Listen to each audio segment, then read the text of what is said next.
Century living. Okay. There we go. So hello everybody, hi.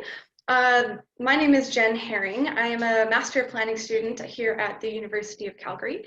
And we have looked at a specific place in Calgary called Vista Heights. In partnership in reference to 12 CSI, Safegrowth, of course, City of Calgary, and as well as the Crossroads Community Association. The people that we have within our group, you can see here actually, are Larry Leach, Jeanette, and hey Larry, and as well, not present is another Master of Planning student, Mashid, and as well Darla. Darla is a resident in Vista Heights. So without further ado, I can get started in the presentation. Thank you. So what is Safegrowth? I'm sure you all heard just now what Safegrowth is, but in terms of this particular presentation, I thought it'd be prudent to speak about what Safegrowth is in relation to Vista Heights. So Safegrowth is a bottom-up approach, and it's a community-led tool to better understand and take action towards safer community initiatives. So we have a vision for our neighborhood, Vista Heights. So it's a community of growth within changing and distinct identity of Vista Heights, where a place where it's multicultural and that multiculturalism is embraced, and a collective ownership and pride in community is expressed within placemaking and community space. Just a brief thing.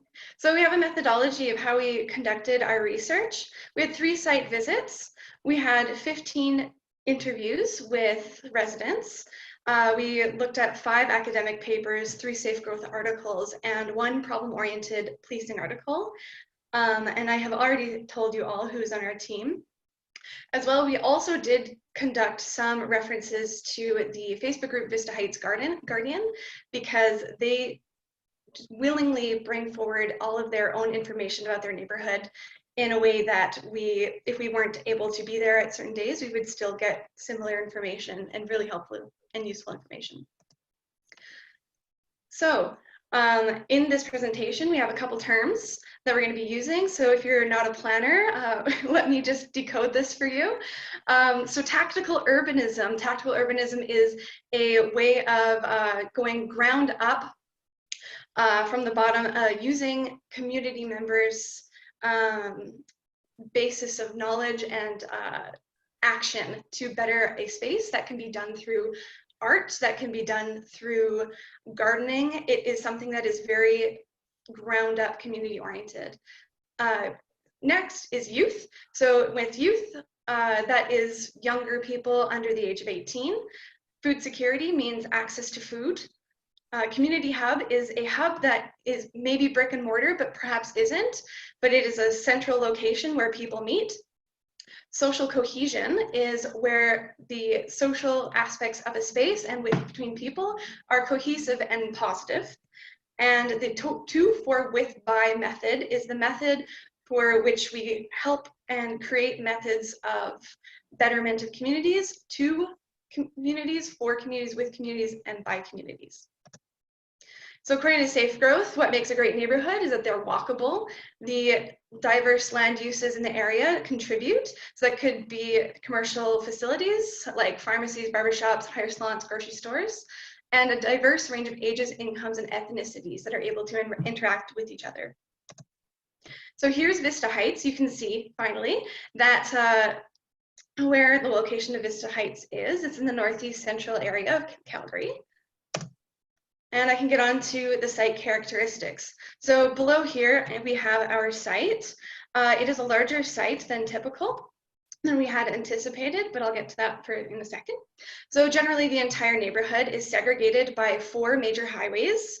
The Trans-Canada Highway to the south, Barlow Trail, 32nd Avenue, and Deerfoot Trail. But there's also access of mobility for the bus stop, and it has many different uses, but it is surrounded by industrial to the northeast and a bit to the northwest. And so in our site, we had determined that the blue area, the max, where we would be focusing our safety audit, would probably be beneficial to expand because the entire area is so diverse, and the traffic between both the max area right here and the rest of the shopping area right here was pretty loose and would happen quite frequently. So a little bit of history about Vista Heights. So this neighborhood is a place of change. It was established in 1962, and it was comprised of all these different old communities and had different names like East Lynn, Avondale, and Kitsilano.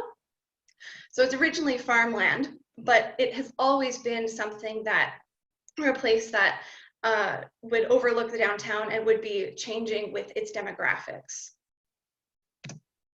There's a population of about 20 to 50. Interestingly, though, it is high in immigrant population in relation to the rest of the city. And as well, the population has been decreasing steadily since 1996. The median total income as well is a bit lower, and it's about like $43,000 for individuals. So within the community, we have a bunch of assets. So in particular, we have a school to the north at K-6, which is the Vista Heights School. We have emergency vehicle maintenance facility and fire hall. And most notably, most of the assets that are in the neighborhood are actually within our project area. So our Max convenience store, as well as a hair salon, a pizza place, and a doctor and pharmacy. Within the community, what it is missing, according to Safegrowth, or would need more of, is centralized community center, a grocery store, connectivity to the surrounding neighborhoods, and spaces for neighbors to meet and be known to each other. So within our one of our very first site visits that we had done, we had identified a couple things that had been very noticeable. So numbered here, I have graffiti behind some dumpsters in this area. This is a no man's land area, and I will definitely identify that for you very soon. As well as not many cameras, or if there were cameras, they were broken. Fence is owned by Calgary Housing, which would be this area behind our project area. And large trees the east of Max, which would be a very great place for people to hang out and hide. So it's kind of a dual purpose. People do hang out there and have a good time, and other people do hang out there and do and maybe are not as comfortable being there. So with our police reports, most of our police reports that we were given were actually focused on the Airport Travelers Inn, which is just across the street from our site right here. And the Airport Travelers Inn has recently seen an influx of residents from the drop-in center, the Alpha House. And so recently, within the last year or so, there has been a higher amount of crime that has been happening out of that area. And so we thought it prudent to ask our police officer, Ray, if he would like to give us these stats. And what we learned mainly is that the police reports show that it's a high crime section and also crimes of opportunity and anonymity, which was very important to note when we realized that the entire area itself is quite segregated, and segregated between neighbors as well. Problem ID and site investigation.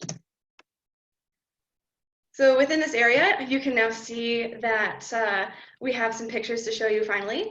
So we have our no man's land, which is a long, well-kept lawn and small window from the condo that you can see. These are the low-income houses behind. And this is our project area with the extension over here. So nothing really happens in this area, though people do come from the side here, from fencing to access Max. There is a semi-walled structure that is really easy for hiding in, which could be utilized in the future for future community projects. And there are dumpsters behind there that could also be used to hide behind, and especially this treed area, which has seen some crime instances. So in particular, this no man's land is most important So there's no function assigned, it's isolation, poor sight lines from windows and lack of cameras, and the views from the trees, of course, are blocked. A couple more pictures. There's Jeanette there walking. So the garbage and dumping place that was pointed out previously, it's a place for trespassers to hide, and there's a lack of observation, and it's not very clean as well. And residents, when interviewed upon the site, said that people hide in there and do use drugs sometimes, and there can be found drug paraphernalia.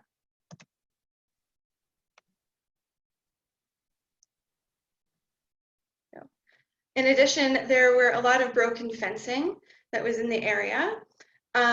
This is particularly right behind in the northeast corner behind Max in no man's land, which provided an area that residents from the low-income housing from behind Max could access some food security, some access to Max where they could buy some very low cost, very basic groceries.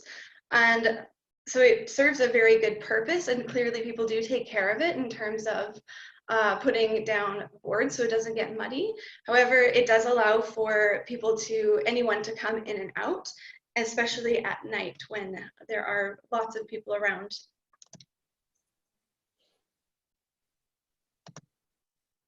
At nighttime, there is a lack of sufficient lighting, especially in the area behind the Max in the low-income housing, with the narrow walkways and poor sight lines.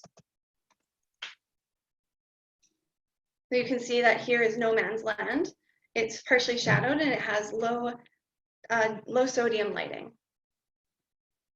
So our problem analysis. So the residents rate the lighting of the area as poor overall, and the area is surrounded by vacant parking lots or lands, all of which are poorly lit or obstructed by trees. And and within the sight lines, this does allow people to sleep in areas where they perhaps maybe shouldn't be sleeping, or perhaps can't be seen by those who would be able to help them if they are to be in distress. As well as the visual isolation. So the vacant green steep area around Max feels isolated and uncared for. This is from our own observations as well as from other community members. It's really easy to predict when people will be around in the morning. However, in the evening, it's not very, very clear. The auditory isolation is that the residents have reported that there is youth vandalism and violence around the vacant parking lot and around Max. However, there are no telephone signs or directions for emergency assistance. But the nearest emergency facility is the fire station, which is just kitty corner and 2 blocks away. And in addition, there have been instances of gunshots and a murder in the playground in the affordable housing complex within the last 2 years.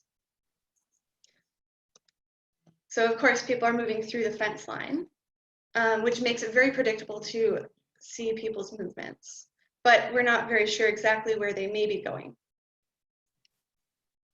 There are many entrapment sites, particularly in this low-income housing, and the area itself is comprised of residential homes developed by city housing and some local commercial businesses.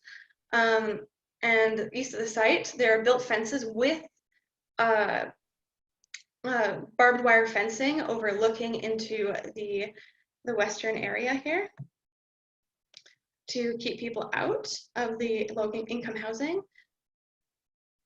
But unfortunately, it does get broken into according to our residents. So food insecurity in the area, it's something that is typically there is some food insecurity in the area, and so access to healthy, walkable groceries is not present. In order to access food, you have to go to a grocery which is across 16th Avenue, which is a very short walk or bus ride across 16th Avenue.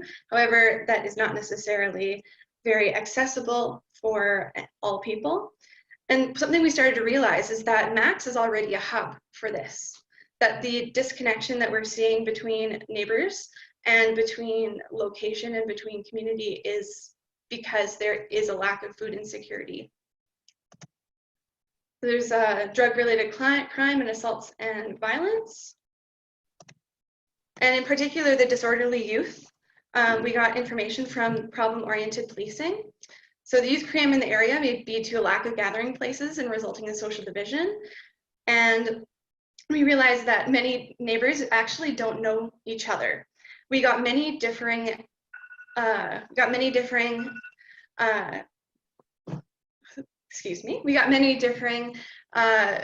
sayings from people saying that they were felt very safe, or they did not feel very safe in accordance to how close they were to the age of the youth. However, it's very uncertain to see, or it's unclear if feelings of unsafety were all toward youth or towards specific individuals. Though it's very important for youth to gather in healthy social development. And when approached, Vista Heights kids apologized sincerely and expressed interest in taking a village to raise a child, as per the Facebook group had said. There is some violence that does come out of these youth groups. However, there are ways to go about this. So in the end, Vista Heights is a vibrant and happening area. We did not have any problem talking to residents in the site area, as the area is always busy. And when interviewing residents, they were more forthcoming without police presence, which we did think was interesting. However, people of all ages and backgrounds gather there, and some residents are fed up, but this is an opportunity for positive change. So here's what we can do about it. So there's a Cedar Court hub, which is just across 16th Avenue in Mayland Heights to the south. That is a 50-minute walk, a 5-minute bus ride, and it is close enough to access. However, it's not within the Vista Heights community. So Cedar Court Hub is a place where community members meet within a similar low-income housing context. And they implement strategies such as tactical urbanism, where they create art from the community, with the community. And you can see this here with the play area space and the murals. And most importantly, it provides programs.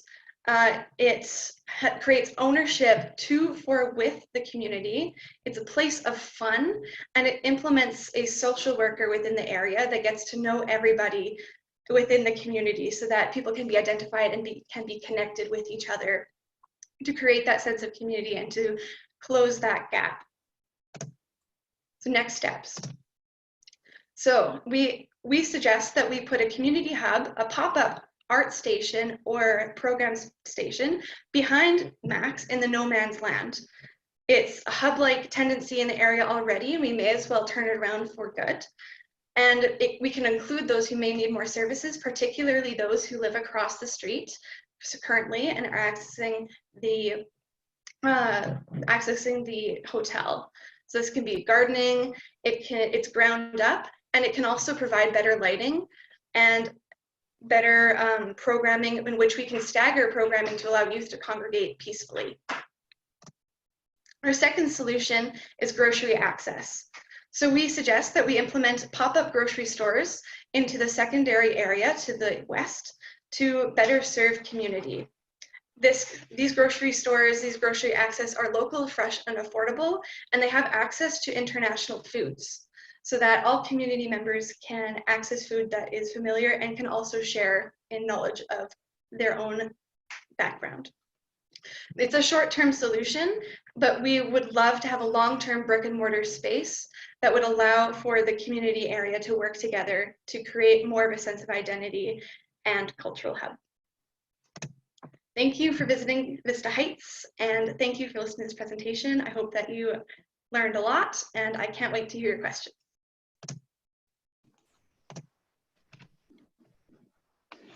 Awesome. Thank you, Jennifer.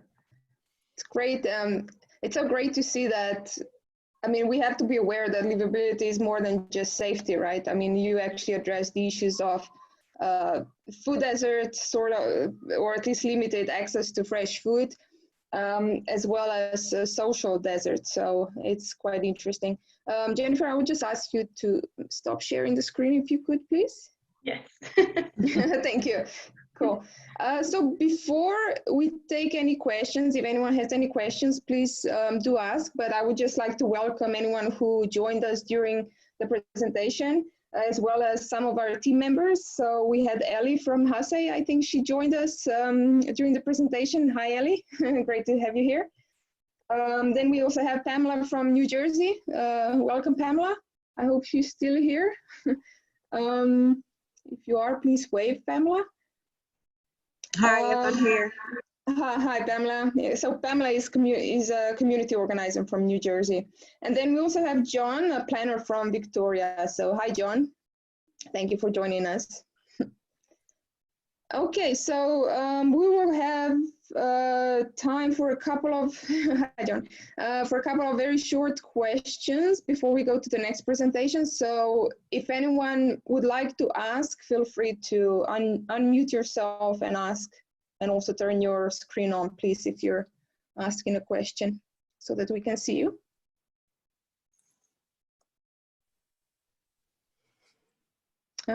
We actually, so does anyone have a question? Otherwise, I did get one in the chat.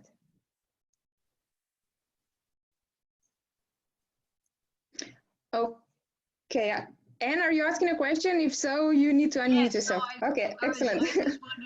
I was just wondering if there's any drug support in the area. Does the Alberta Health have anybody come in there to help with the drug addictions? Yeah, so there is the DOPE team that does work closely with the Alpha House downtown, and they do transit around to pick up members that may be in distress. But in terms of a designated area where people can go, like a safe consumption site or a place of safety for these people, it's not as clear, it's not as stationary. That's good. Okay, John, a quick one. Yeah, Hi. Excellent. And I was just wondering about the implementation and the community organization. How is that set? I may have missed that. In terms of the community hub, implementing a community hub? You proposed a few solutions and sort of next steps regarding how those solutions might carry forward. Yeah, so the ideal plan would be to work with the current Crossroads Community Association, which does overlook the entire area, to allow for approval of that area. And it would also have to be in tandem with Max convenience stores. The Max has a vested interest in creating or making this area a safer area, particularly because they tend to have single people in their store, single workers in their store that do have to call the police fairly often. So it's within their own personal business interest to increase safety around this area, and also bringing people around the area anyway to buy more food would be great for them. It would have to do with a lot of permitting and a lot of working together between multiple organizations, private and public. Cool. Thank you. Okay, so we have a couple of questions in the chat as well. Fabian Neuhaus, maybe Newhouse, says, many thanks, Jan and team, great work. And he would also like to ask how important are connections to the surrounding areas? So that's actually interesting because we have a concept in second generation CPTED, right, as well, that speaks to that. Yes, so hi Fabian. Fabian's one of my professors. So the importance of connectivity between neighborhoods, I think it can depend on like how it's connected in particular, but with Vista Heights in mind, connectivity is most important because it is currently not walkable. And because we have a lower income population, they typically cannot afford like easy things like all the time, like easy things like cars all the time, or necessarily like taxis all of the time. And so accessing resources in areas that are close to them, like groceries, is more of a social equity problem than I think we realize. And so when it comes to connectivity, it does become about connection within the community rather than connection within the entire area. If you have to leave your area in order to survive, then your area is not thriving. Cool. Okay, one last question. I know we're taking some more time for questions, but I think these are interesting. So there's a question by Sukwant Parmar.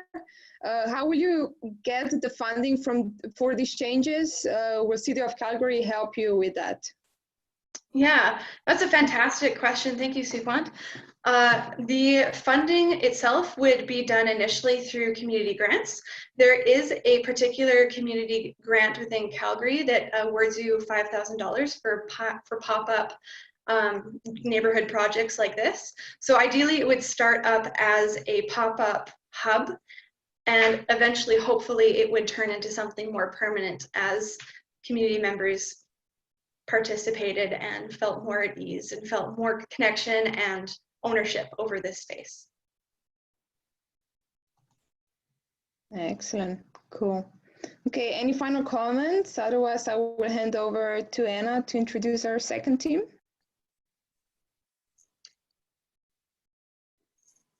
Okay, thank you very much. Great job, Jen. Thank you. Thank you so much. Anna? I'm very happy to be part of this. Awesome, great for having you here. Thanks. Yes, Okay. awesome job, Jen. Good work.